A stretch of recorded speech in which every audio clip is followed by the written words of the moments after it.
8월 4일, 즉 내일부터 우리 대법원의 일본 기업 자산 매각 절차의 본격화가 예고되고 있습니다. 조만간 다가올 광복절까지 아베 정권은 더욱더 강력하게 폭주할 것이라 예상되는 부분들이 있는데요. 하여 오늘은 다양한 일본의 상황을 종합적으로 전해드리고자 합니다.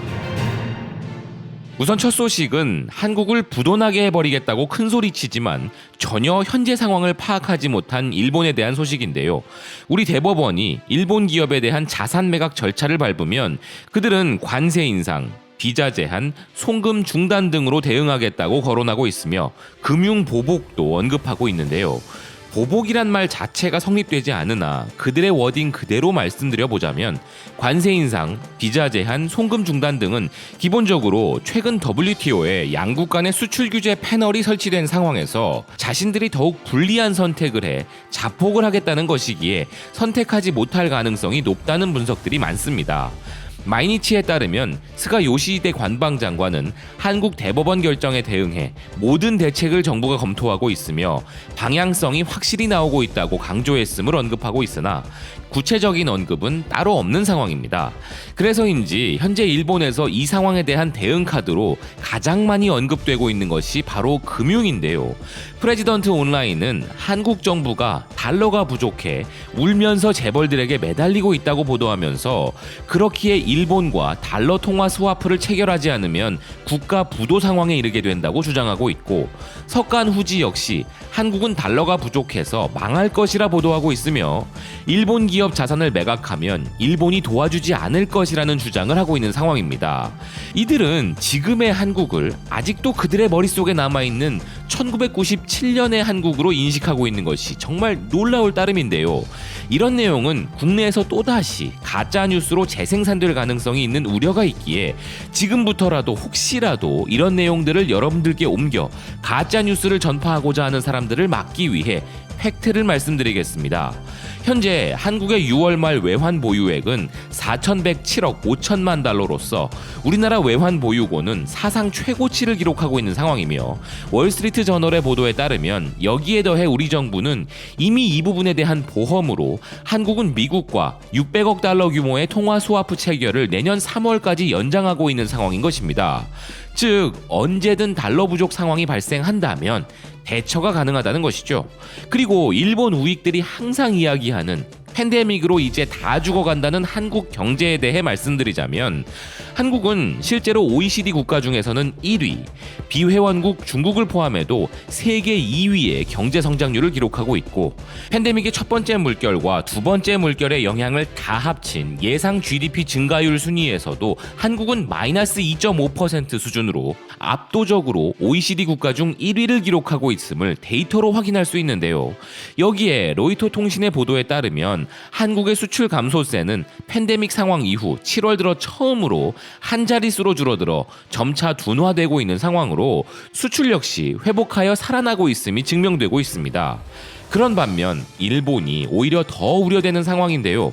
니케이 아시안 리뷰는 현재 일본의 하루에 1,000명 확진자라는 팬데믹 증가세로 인해 일본은 긴급한 경제 활동이 필요한 상황이라 지적하고 있으며 아베 정권이 주장하던 일본 방역 모델의 대실패 또한 지적하고 있습니다.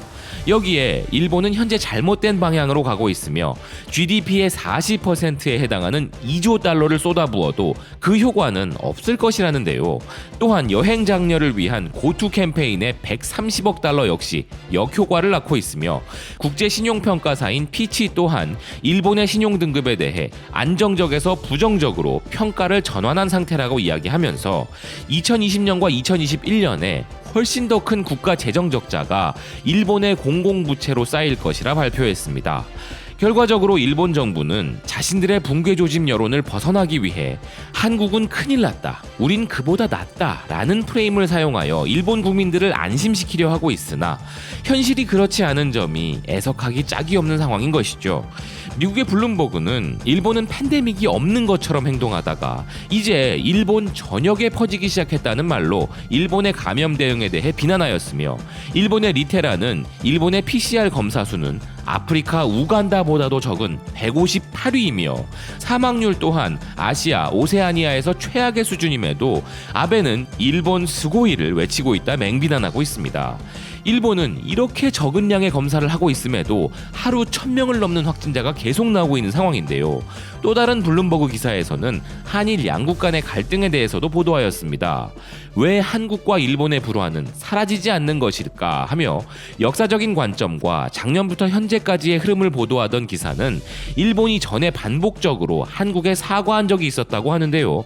문제는 여러 번 사과를 하였으나 사과 후에는 A급 전범을 기리는 야스쿠니 신사를 국가 지도자가 방문하는 등 사과와는 다른 행동으로 한국의 분노를 산 점을 짚고 있습니다.